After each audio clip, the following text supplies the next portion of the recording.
Welcome to masala market. આમ મરચા તો મરચા જેવા જ હોય, તેમાં આમ પ્રકાર કોના આધારે પાડવાના હોય? પતલી જાલનું આવે એ સિંગલ પટ્ટો કહેવાય, જાડી જાલનું આવે એ ડબલ પટ્ટો કહેવાય. એ આપણું દેશી મરચું આવે, કાશ્મીરી આવે, આપણા કર્ણાટકનું ઠંડા પ્રદેશનું આવે, એકદમ જાડી જાલનું આવે. હળદરમાં તમે કયું કીધું? સેલમ આવે, રાજાપુરી આવે, સાંગલી સેલમ આવે, ઓર્ગેનિક આવે. આટલી બધી હળદર છે? હળદર 6 જાતની આવે. મૂળાની છે તો એ સાંધાના દુખાવા માટે જે યુઝ કરતા હોય, પછી ઓર્ગેનિક છે તો એ દવા તરીકે ઉપયોગ થાય.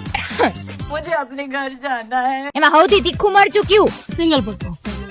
જે અત્યારે આમ વાંથી પડકારો આવે છે એને. અહીંયા આવતી રે તું.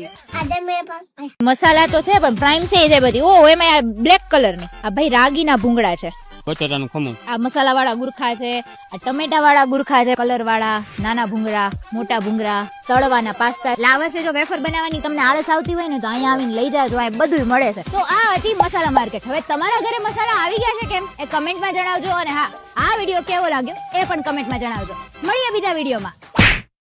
એકવાર કોઈ આયા ને એની પાસે એમણે સ્પીચ આપી દીધી છે, એટલે કે એકવાર ભાષણ કરી દીધું.